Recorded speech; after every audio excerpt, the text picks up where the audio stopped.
I do have a bit of a soft spot for these rugged devices, which is odd because I'm not exactly the outdoorsy type. I am the type that walks into Home Depot, though, and looks at the rugged gloves, like the work gloves, like, hey, wouldn't these be awesome? And then I realize, yeah, for all the typing that I do. But I like these phones anyway, so we have something a bit different, get away from the Samsung and the Google devices, is the Oukitel WP30 Pro. And unlike a lot of the rugged devices that I review and that come in here, this one's got a little bit more under the hood.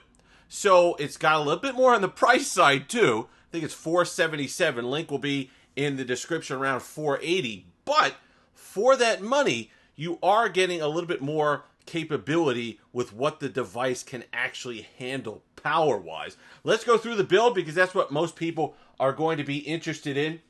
Rugged construction, you got kind of that rubberized back. It feels really nice. Then you got the metal on the sides here and also the extra beef around the corners if you were to drop it. So all of that is in line. It's a little bit of a hefty device as well, but that's because it's packing an 11,000 milliamp hour battery. Now, unlike the tank, which I love the Inhertz tank, I love that device, it's not an outsized 20-something thousand battery. So, while it's a significant battery size, it will last you several days without a charge. It's still relatively device-wise in the realm of you might want this in your pocket. It doesn't feel too overwhelming. It's still bigger. It's still heavy. It's not an iPhone sitting in your pocket, but it's not something that you just dismiss out of hand. So if you're someone who's looking for mid-range power, you want a slightly better build quality than you typically get in that price range, or a little bit more durable build quality, I should say, and you're looking for a little bit more pop in that battery life, this is something that you might want to take a look at. Fingerprint sensor, volume up and down. Got a little convenience key here on the side. You've got your SIM tray here as well. You got the flap because it is IP68, but also IP69K dust and water resistant. So you got the flap for the USB-C port. Speaker, nothing to write home about. Don't be rocking out to music on it. Go ahead and put your Bluetooth headset in there. Lanyard strap port, which I always love to see on this device. You may notice on the back here a secondary AMOLED panel that is great for, taking selfies. You could do that on here. Music control, can tell you the time when it's face down, notifications. It's actually pretty. Let's see if we can get it on here. I think I set it to where, yeah, there it is. Really nice. Bright, sharp, no problems with this. I like it a lot. It's a lot better than some of the other LCDs that you see on the back of these devices. This is a nice, sharp, clear AMOLED panel. The deep blacks there you can see on this device. So I really like that. It doesn't take up a lot of battery. It provides some functionality there. It's kind of like an always-on display, but you can have it face down so you get that added functionality. So here it is. Fingerprint sensor works well. Now the AMOLED, there might be an AMOLED on the back of the device there, but it's an LCD on the front. Don't expect the world of this. It is 1080p, does not get overly bright, but it is 120 hertz. And it's 120 hertz that you can actually feel because of that extra power. The Dimensity 8050 in this device does make it nice and smooth on performance. So the 120 hertz runs well, but that LCD, not going to get overly bright. Outside, you might struggle with it just a bit. But, direct sunlight is where you're going to notice it. And the colors, not the most color accurate display in the world. But you do get that 1080p there. But performance is where this thing really, really excels. Love the 8050. I understand it's going to rank somewhere around your Snapdragon 865. But when you're thinking about what you're going to be doing in this price range, that's kind of where you want to be. That's a decent amount of performance. It gets good battery life. And you're going to see with the 12 gigs of RAM that they have in this thing that the RAM management isn't overly aggressive. A lot of stuff is kept open, which really helps performance because it's caching a lot of stuff. The apps they're silky smooth loading up.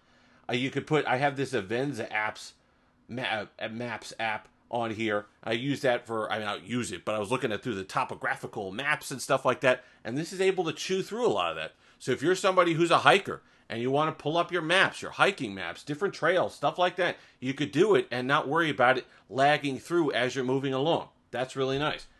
HVAC, same thing. HVAC, construction, all these jobs that you're going to want something that's a beefier device that has that upgraded dust and water resistance, this is something that you're going to want to look at. It does have the infrared camera for the night vision as well. So if you're on a job site early in the morning, you can scan around, take pictures of stuff, and you'll be able to see in the dark.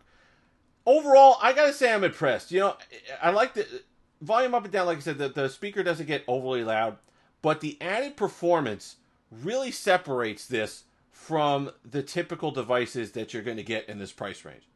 It's just, I noticed that usually when I'm using these devices, they're in the $300 to $350 range, whether it's the Unihertz device, whether it's those cat phones or whatever that are a bit more durable. You kind of call for more, whether it's gaming, whether it's a more intensive Android app, whatever it happens to be, you call for more and you just don't get it. You kind of get the slowdowns, you get the stutter. I really didn't have that with the Dimensity.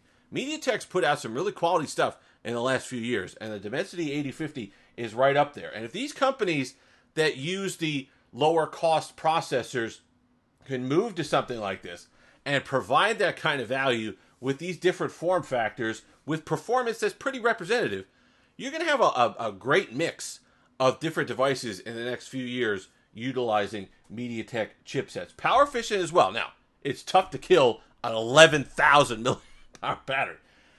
It'll last you 3 or 4 days. Going away on a weekend, don't want to bring a charger? No problem. Take this out. You're camping for a few days, weekend getaway. Let's say you go to the campsite on a Friday. You don't want to bring a charger with you. You don't want to have to suffer through those slow solar chargers or bring one of these beefy battery banks along with you with your phone. Bring this guy. It'll make it. Don't go crazy with the apps and the gaming, and you'll be fine. Now, if you get more intensive with this, you're going to want to charge it every 2 or 3 days. But if you're light use, you could get easily 4 or 5 days of use out of it with decent amounts of screen on time using up the 11,000 milliamp hour battery. Now, when it's time to recharge it, this is the other fun thing. 120 watt wired fast charging. 120 watts. This thing could go from 0 to 100% in 50 minutes. And you might say, well, there's other fast charging stuff. Why is that so impressive, 50 minutes? Because it's 11,000 milliamp hours. That's why it's impressive. So 120 watt fast charging. The camera, you notice I haven't mentioned it because it's not good. Don't expect to be identifying different species of birds because no one's going to know what you're looking at. This thing. Color's not good. The accuracy, it's just not something that you buy this device for, which is a shame because, you know, it is kind of in a price range where you'd expect a better camera. But I think that Oukitel is focused mostly on the battery life, the rugged nature of the device itself, and also the added performance of the 8050 with all that RAM. That's kind of where your money's going. So if you're somebody, and obviously there are better choices. $500 get you a Pixel 7a if you're really serious about your camera. So there's significantly better choices out there camera-wise. But if you're looking for a reasonable, rugged device to carry around, something that's going to get you the added battery life that you'd expect from a device like this, something that's going to get you the added protection that you need for that job site or hiking or whatever you happen to be doing outdoors, this is definitely one you want to look at. You can also use it on the Mint network. Links will be in the description. Mint's got some awesome stuff going on for November. I encourage you to take a look at that and use those links in the description. But overall, I like it. You know, if you're into something different, if you're into something that's still pocketable-ish, but gives you that added battery life and rugged nature of the device, I like it. I think it's pretty cool. If you've made it this far, like, comment, subscribe, all that fun stuff. Until next time, have that Steve-licious day.